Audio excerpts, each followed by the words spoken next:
from New York for us there. Now, sticking with the story and more on the UN Security Council failing to pass a resolution on Syria, we can cross live to anti-war activist and journalist Don DeBar. Don, thank you for joining us. After the veto at the UN, can the international community resolve the Syrian crisis, or will it remain the conflict in the hands of the Syrians? Well, first of all, the international community, quote unquote, meaning the United States, France, some of the Gulf cooperation states, they are the cause of the crisis in Syria.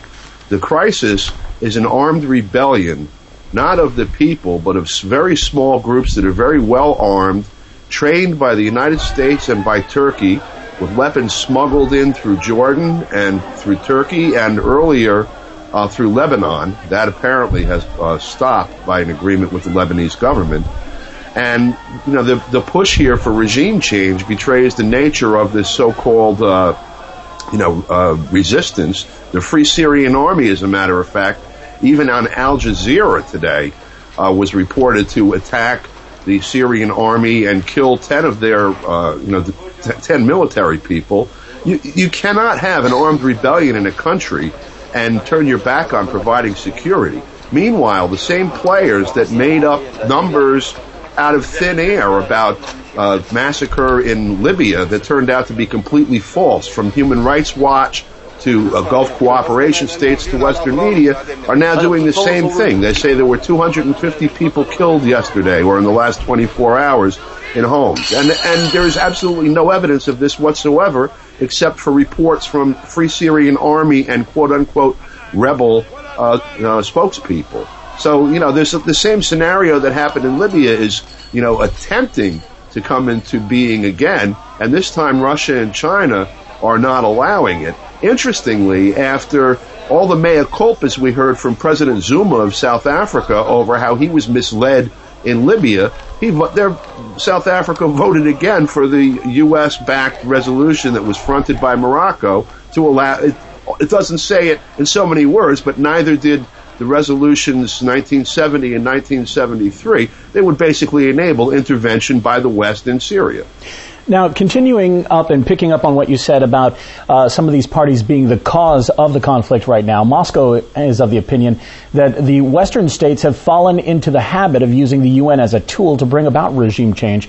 If that's true, what hope is there of resolving the crisis at all? Well, the crisis ultimately has to be resolved by the Syrian people. And the crisis that they face is that there are armed gangs running through their country and committing murder not in so many places, by the way, but in enough places where it's a threat to security.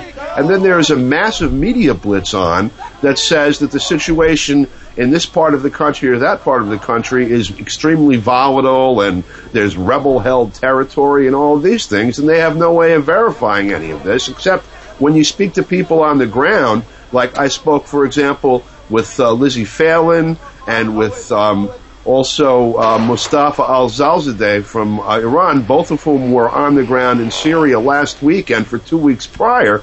When you go to the locations that these things supposedly took place in, nothing happened. You ask the people on the ground, was there a firefight here? No. Do you see any evidence of these things? No.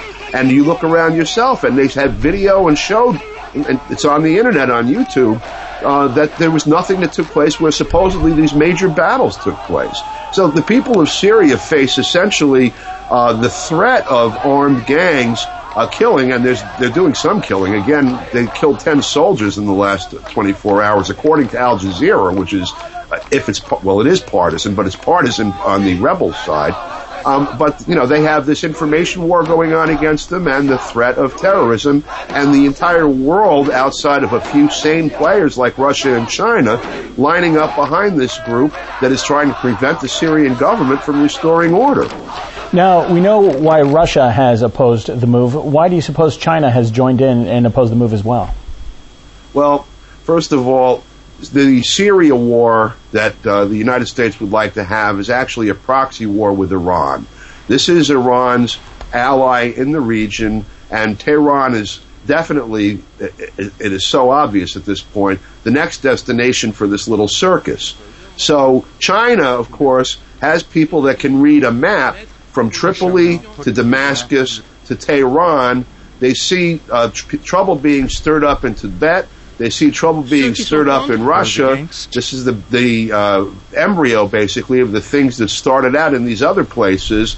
And it's very clear that with the U.S. engaging in an attempt to encircle China from the east and the south, in Australia and the Philippines, that this kind of activity on their southwestern flank is not good for them. And so I think they're starting to wake up and realize that the U.S. may be coming for them soon and that they need to stop it here.